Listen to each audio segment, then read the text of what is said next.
She's M-A-M-I-E. Yeah, she believes in me.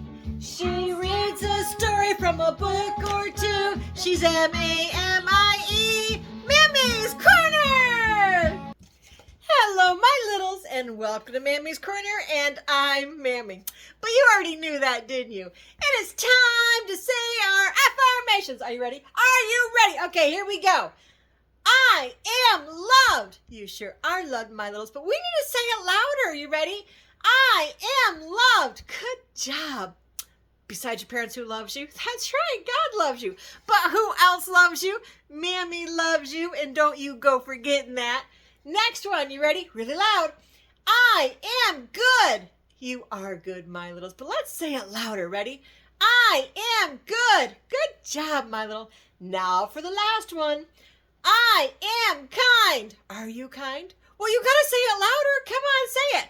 I am kind. Good job, my littles. Now, it's almost time for Mammy to read you a story. Oh, I'm so excited. But first, make sure you take your remote, you arrow it down, you move it over, and you give Mammy a thumbs up to let me know that you like me reading to you. It tells me that you enjoy my books. But if there's something special that you want Mammy to read, have an adult put in the comments of what book it is, and I'll see if I can find it.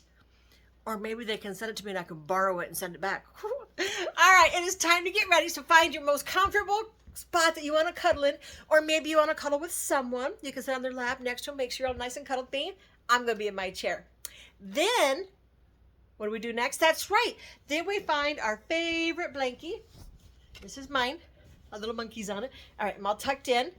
Right? So I'm all nice and cuddled and I'm getting ready. What else do we do? That's right. Maybe a favorite pillow. Mammy's got my favorite pillow. See? All right. I'm all nice and ready. I'm ready for a story to be read. What else? That's right. How about a favorite stuffy? I got my buddy. All right. I'm ready. Are you ready? Are you ready? All right. Let's get ready for Mammy to read you a story. Today's story is called The Delphino Detectives. It's written by Mary B. and it's illustrated by Jennifer Bartlett. Look, William, said Laura as she and her brother sat down on the front porch with their peanut butter and banana sandwiches. There's a police car next door at Mrs. Watson's. I'm going to find out what's going on. Wait! Laura, called William. You can't just ring the doorbell and say, hello, officer, Laura Delphino here. What seems to be the problem? Of course I can, said Laura. But at that moment, Mrs. Watson's front door opened and out stepped the police officer. Laura, William, and their cat Sadie had hardly entered Mrs. Watson's yard when they were ambushed by Mrs. Watson's yapping miniature pinscher named Prince. Sadie was off like a shot and up a nearby tree, so Prince had to settle for Laura and William. But something was wrong. Prince, whose coat was normally handsome, dark and sleek, sported strange pink spots all over. The spots weren't soft like the rest of Prince's coat. What happened, Prince? Asked William. When the officer pulled away, Mrs. Watson stepped into her yard. Prince, she called. You come back here. I'm sorry. He just got away from me. But what happened? Asked Laura. He's been vandalized. When I let him out this morning, somebody painted my poor Pookie pink. Oh, my. And that policeman was no help at all. He just asked me a few questions and went on his way. Oh, no. What's going to happen, my littles? Let's find out. Suddenly, Prince ran, growling, to the base of Miss Watson's hickory tree and stood yipping and jumping in the air.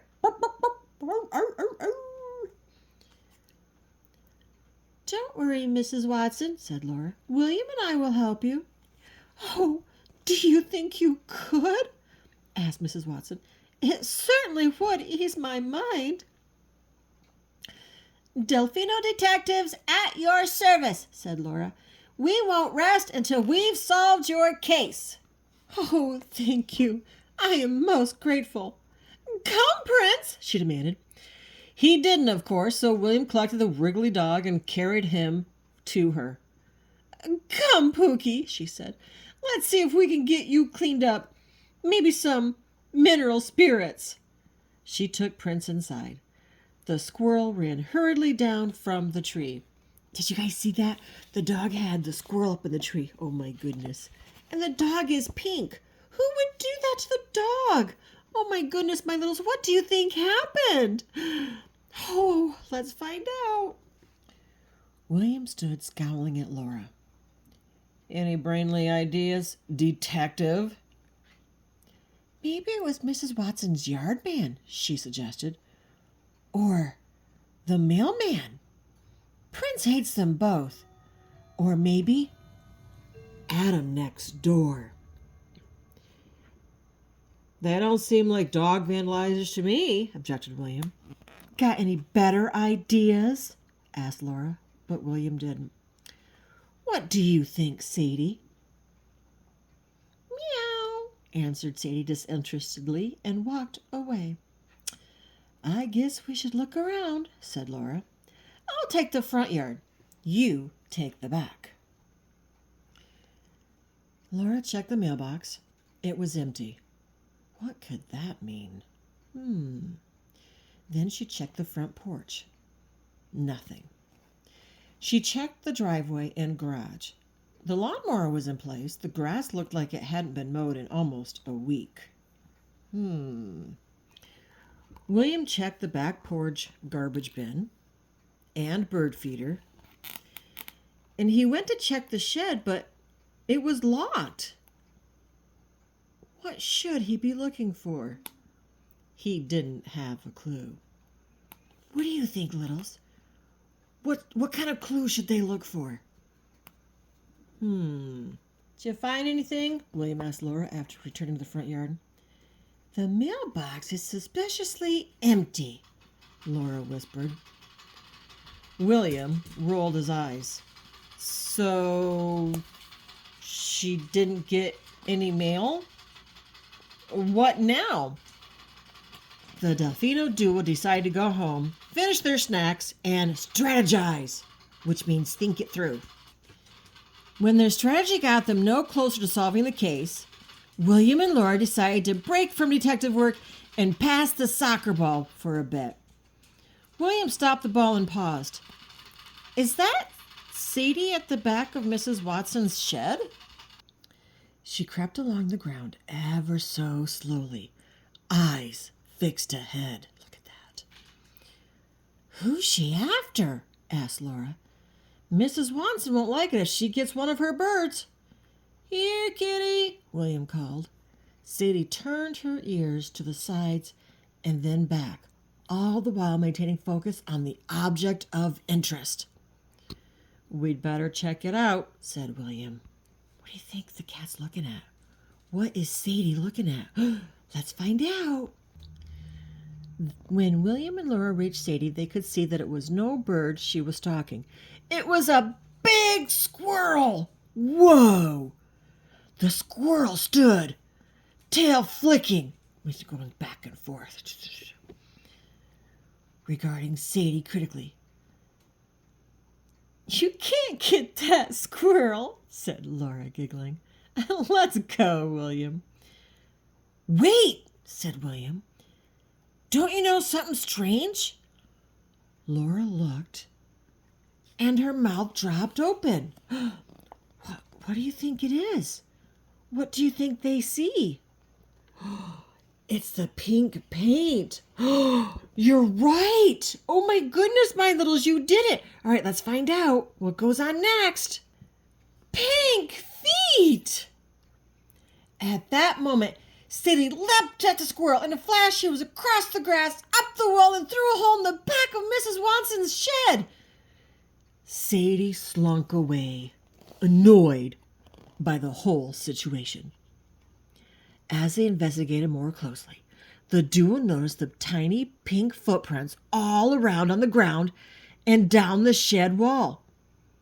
"I think we found our man," said William. "Let's talk to Mrs. Watson." "Come in, dears," said Mrs. Watson loudly to be heard above Prince's yip-yapping. She opened the door, and Prince, only slightly less pink than before, took off after Sadie, who was looking on. "Oh, no, thank you," said William. "We just wanted to ask some questions." "Do you happen to have any pink paint in your shed?" asked Laura. Mrs. Watson thought. "Maybe I do have some pink left from painting my powder room." "Then was the shed open this morning by any chance?" asked William.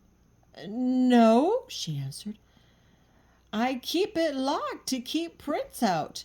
That dog goes crazy in there. I don't know what he's after, but he gets in anyway.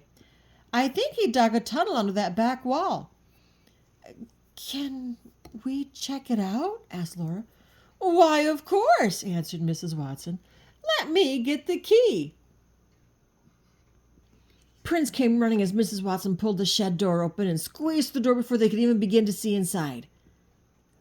The open door told a story. There lay an open paint can on the ground, surrounded by splashes of pink. Prince was yipping and jumping at the shelves from which the can had fallen. Mrs. Watson and the Delphino duo quickly identified the object of his contempt. On the very top shelf stood the guilty squirrel. Isn't that funny? Oh my goodness. He paused for only a moment, looking at his unwelcome spectators. He flicked his tail, which means it went nervously, before leaping up and out through the hole in the wall. "Here's how it happened," said William. "Prince got into the shed after that squirrel. The squirrel, in his hurry to escape, knocked over your pink paint can. The lid came off, and Prince got a pretty splash of pink." "I think I understand," said Mrs. Watson. "But how do you know?" "We saw the culprit outside," said Laura. "Sadie found him. Pink feet." Mrs. Watson laughed out loud.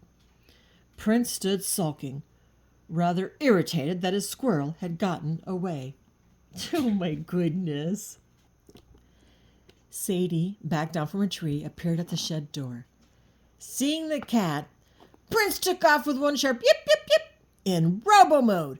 But before he could reach her, Sadie leapt gracefully onto the workbench, just out of his reach. "Meow," she said with an air of superiority as Prince yapped and jumped helplessly below her.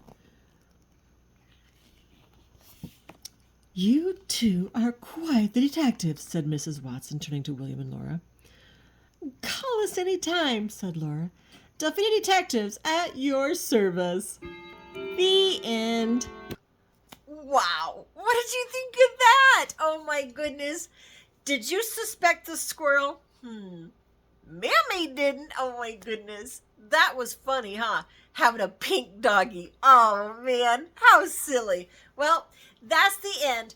So what does Mammy say at the end of every book? That's right. Besides your parents who loves you, God loves you. Very good. But who else loves you? Mammy loves you. Shh. But Mammy loves you bestest. Until next time, my littles, be good and be kind.